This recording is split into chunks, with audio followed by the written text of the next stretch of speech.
Isang napakalaking pasakit at bagok sa mamamayan ang uwad na PUV Modernization Program na pilit na sinusubo ng gobyernong ito sa ating masang tsuper at maliliit na operator. Ito ay malinaw na paglabag sa kanilang karapatan sa kababayan kung saan 2 araw na lamang bago ang December 31 franchise consolidation deadline. Ito ay nagmimistulang death sentence sa ating mamamayan kung saan 140,000 na mga drivers, 60,000 na mga operators ang pilit na tinatanggalan ng kabuhayan para po sa tinatawag nilang modernization.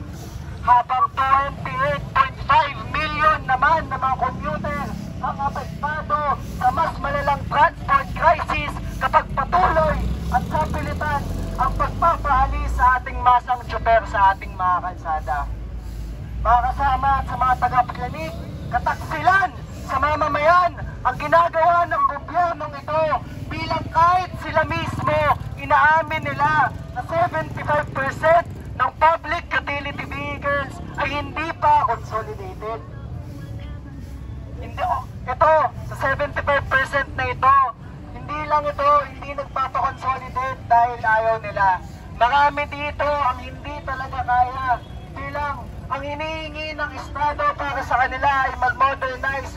300,000 ang hinihingi para lamang sa consolidation fee habang 2.8 million naman kada unit sa mga modern jeepneys. Ganito po ang kasalukuyang kalagayan ng ating mga tsuper at ito po ang kanilang pinaglalaban at tinututulan.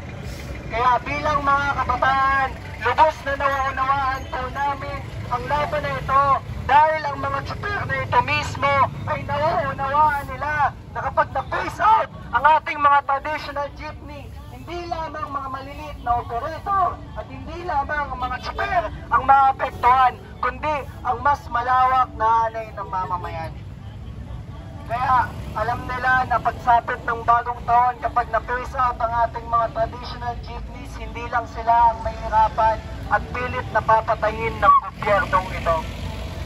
Kasama rito ang mga manggagawa, ang mga estudyante, mga vendors katulad nyo, mga commuters na dumadaan dito at maraming gawani ng gobyerno na araw-araw ay gumagamit ng pampublikong transportasyon. Sa mga tagapakinig, 40 pesos.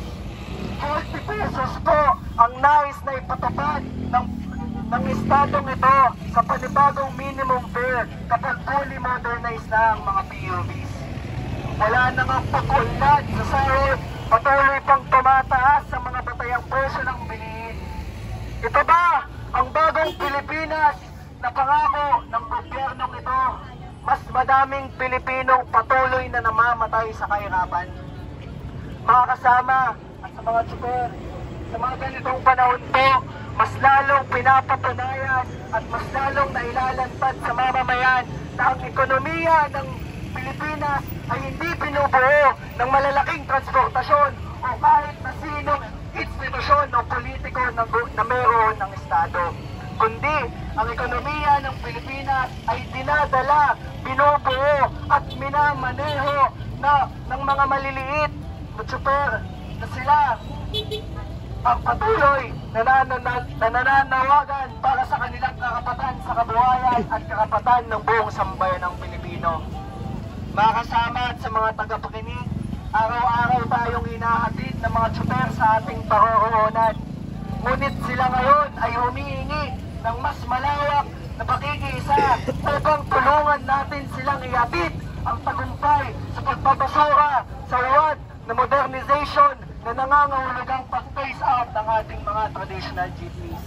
Kaya sa ating mga tagapakinig at sa mga kasama, patuloy tayong manawagan na ibasura at biguin ang agenda ng Estado dahil ang laban ng mga tsuper ay laban ng buong sambayanang Pilipino. Pesos! Ibasura! Ibasura! PUV phase out! Serbisyo sa tao! Huwag gawing negosyo! Huwag gawing negosyo! Serbisyo sa tao! Jeepney! Pesos! Ibasura! Viva Sura! Jeepney, face out! Yun lamang po ang maraming